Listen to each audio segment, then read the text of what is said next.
Assalamualaikum warahmatullahi wabarakatuh. Bagaimana kabar teman-teman pada hari ini? Semoga selalu dalam keadaan sehat walafiat. Pada kesempatan ini saya akan mencoba menjelaskan bedanya antara tersangka, terdakwa, dan terpidana.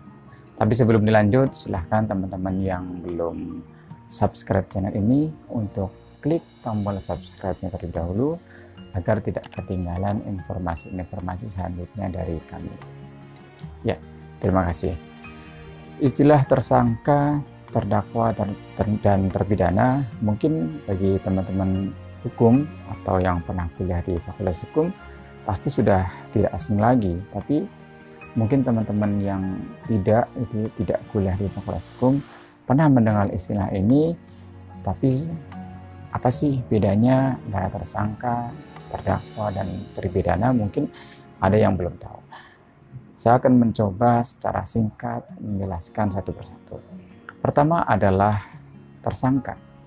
Tersangka itu adalah seorang yang karena perbuatannya atau keadaannya berdasarkan bukti permulaan patut diduga sebagai pelaku tindak pidana. Ini memang baru diduga gitu, belum tentu juga seorang ini bersalah. Tetapi biasanya seorang yang dijadikan tersangka sudah ada bukti permulaan. Paling tidak ada dua alat bukti yang sah. Sebagaimana tadi definisinya adalah harus ada bukti permulaan. Itu biasanya seorang bisa dijadikan tersangka. Yang kedua adalah terdakwa. Terdakwa ini adalah seorang tersangka yang dituntut, diperiksa, diadili di pengadilan. Jadi singkatnya bahwa seorang tersangka yang dipanggil di pengadilan untuk disidang. Itu. Yang ketiga adalah terpidana. Terpidana ini adalah seorang yang dipidana berdasarkan putusan pengadilan setelah mempunyai kekuatan hukum tetap. Ini maksudnya apa? Mempunyai kekuatan hukum tetap.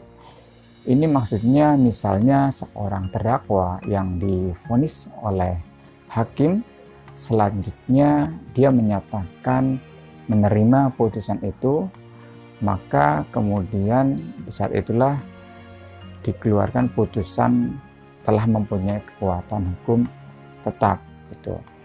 Tetapi apabila seorang terdakwa yang divonis oleh hakim bisa saja melakukan upaya hukum. Nah, teman-teman perlu diketahui, misalnya setelah dari pengadilan negeri, biasanya pengadilan pertama itu adalah pengadilan negeri, mendapatkan vonis dari hakim, bisa melakukan upaya hukum, yaitu melakukan upaya hukum, namanya adalah banding. Ya. Banding ini diajukan oleh terdakwa atau kuasa hukumnya ke pengadilan tinggi. Nah, pengadilan tinggi ini adanya di provinsi. Permohonannya yang dilakukan oleh terdakwa atau pendamping hukumnya itu hanya berupa berkas-berkas saja. Nanti tidak ada sidang di pengadilan tinggi. Hakim tinggi bersama tim akan memeriksa permohonan dari terdakwa ini. Nah, di pengadilan tinggi ini atau upaya hukum banding ini bisa jadi yang awalnya tadi di pengadilan negeri ini mendapatkan vonis misalnya 2 tahun misalnya, bisa jadi kemudian nanti di putusan hakim di pengadilan tinggi ini bebas begitu. Tapi bisa jadi juga lebih tinggi begitu. Nanti tergantung hakim di pengadilan tinggi memeriksa berkas-berkas yang diajukan oleh terdakwa melalui kuasa hukumnya. Apabila di tingkat banding kemudian terdakwa menerima putusan dari hakim tinggi, maka akan dikeluarkan putusan yang berkekuatan hukum tetap. Nah, tapi masih ada upaya hukum lagi, misalnya tidak puas dengan putusan hakim tinggi, bisa melakukan upaya hukum lagi, yaitu namanya adalah kasasi. Kasasi ini diajukan ke Mahkamah Agung yang ada di pusat.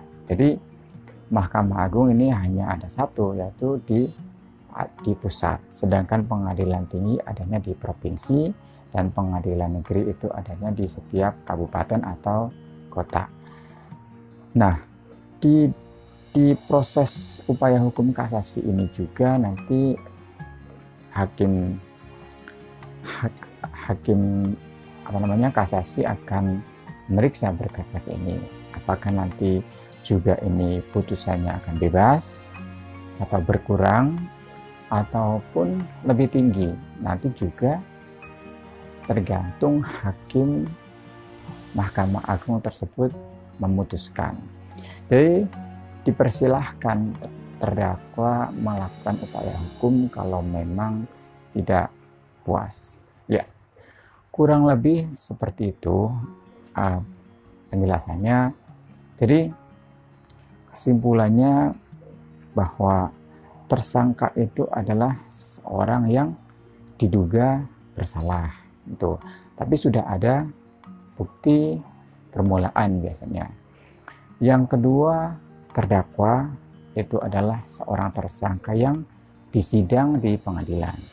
Dan yang ketiga adalah terpidana adalah seorang yang dipidana oleh pengadilan dan telah mempunyai kekuatan hukum tetap, yaitu sudah menerima, misalnya tidak melakukan banding, cukup di pengadilan negeri saja menerima, maka akan mendapatkan ketetapan kekuatan hukum tetap. Nah, dan seterusnya dan seterusnya. Barangkali itu penjelasannya, teman semua, mudah-mudahan dapat membedakan ya, mana tersangka, mana terdakwa, dan mana terpidana. Terima kasih, mohon maaf kalau ada kata-kata yang salah.